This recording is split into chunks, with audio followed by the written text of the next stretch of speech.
Police সপ্তাহ 2026 উপলক্ষে ঐতিহাসিক রাজারবাগ পুলিশ লাইন্সের প্যারেড গ্রাউন্ডে উপস্থিত মন্ত্রিপরিষদের সদস্যবৃন্দ, উপদেষ্টা এবং জাতীয় সংসদের সদস্যবৃন্দ, ইন্সপেক্টর জেনারেল অফ পুলিশ, বিভিন্ন পর্যায়ের পুলিশ কর্মকর্তা ও সদস্যগণ এবং সম্মানিত সুধীমণ্ডলী, আসসালামু আলাইকুম।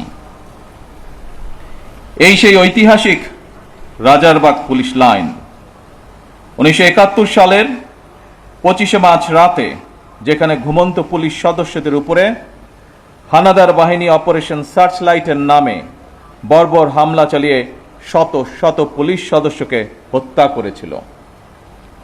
আমি আজকের অনুষ্ঠানে প্রথমেই বাংলাদেশের মুক্তিযুদ্ধে পুলিশ শহীদ সকল সদস্যকে শ্রদ্ধা ভরে স্মরণ করছি। শুধুমাত্র স্মরণের মধ্যে দিয়েই আপনাদের আমাদের দায়িত্ব শেষ হয়ে যায় না।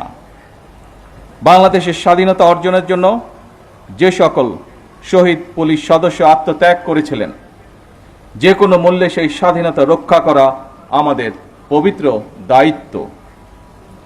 এই বাংলাদেশে আর কোনো ফ্যাসিবাদ স্বৈরাচার যেন পুলিশ সদস্যদেরকে দেশ এবং জনগণের স্বাধীনতার বিরুদ্ধে ব্যবহার করতে সক্ষম না হয়।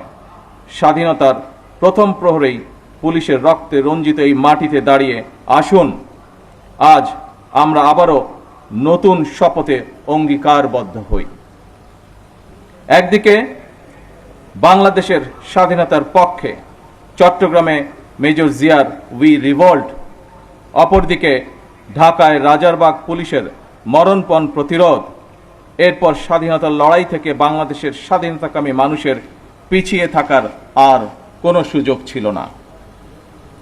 তবে মুক্তিযুদ্ধকালীন প্রজন্ম থেকে শুরু করে আজ পর্যন্ত, অর্থাৎ মুক্তিযুদ্ধ পরবর্তী প্রজন্ম, আমরা যারা ইতিহাস পড়ে কিংবা বীর মুক্তিযোদ্ধাদের প্রত্যক্ষ অভিজ্ঞতা শুনে মুক্তিযুদ্ধ সম্পর্কে জেনেছি, তাদের মনে মুক্তিযুদ্ধকালীন ইতিহাস নিয়ে এখনো কিছু প্রশ্ন হয়তো রয়েছে। 1971 সালের উত্তাল মার্চে জনগণ যখন স্বাধীনতাকামী মানুষের মনে টান টান উত্তেজনা, এমন পরিস্থিতিতে তৎকালীন পশ্চিম পাকিস্তান থেকে যখন ঢাকায় প্রতিদিন হাজার হাজার সৈন্য জড়ো করা হচ্ছিল, এমন পরিস্থিতিতে সকল পুলিশ সদস্যদেরকে রাজারবাগ পুলিশ লাইন্সে একসঙ্গে জড়ো করে রাখার পেছনে তৎকালীন রাজনৈতিক নেতৃত্বের কি যুক্তি বা কৌশল কাজ করেছিল, বাংলাদেশের স্বাধীনতা এবং মুক্তিযুদ্ধ সম্পর্কে যারা এখনো গবেষণা করছেন, এটি এখন তাদের জন্য একটি গবেষণার বিষয় হতে পারে বলে আমি মনে করি। উপস্থিত পুলিশ কর্মকর্তা এবং সদস্যবৃন্দ, আনন্দঘন আয়োজনে এতক্ষণ আপনাদের বর্ণিল প্যারেড সকলে উপভোগ করেছেন।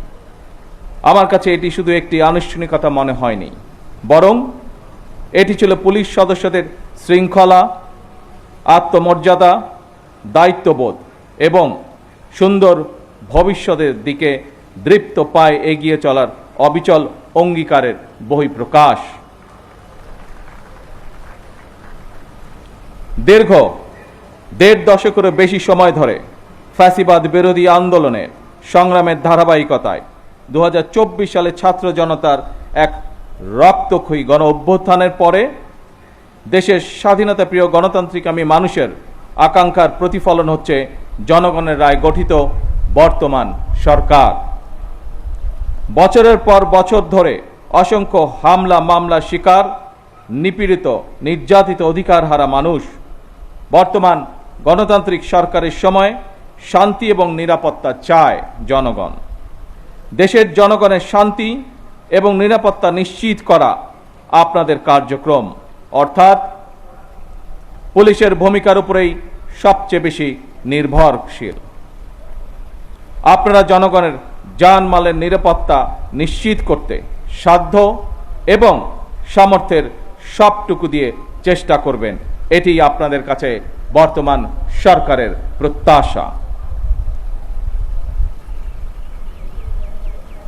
উপস্থিত অফিসার এবং পুলিশ বাহিনীর সদস্যবৃন্দ, ত্রয়োদশ জাতীয় সংসদ নির্বাচন প্রমাণ করেছে বাংলাদেশ পুলিশের পক্ষে দক্ষতা এবং পেশাদারিত্বের সঙ্গে দায়িত্ব পালন সম্ভব।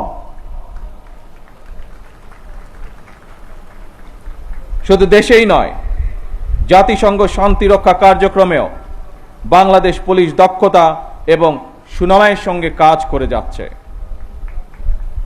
বিশ্বের বিভিন্ন দেশে শান্তি প্রতিষ্ঠা, আইন শৃঙ্খলা রক্ষা এবং মানবাধিকার সুরক্ষায় আমাদের পুলিশ সদস্যরা পেশাদারিত্ব, সাহসিকতা ও মানবিকতার উজ্জ্বল দৃষ্টান্ত স্থাপন করেছেন।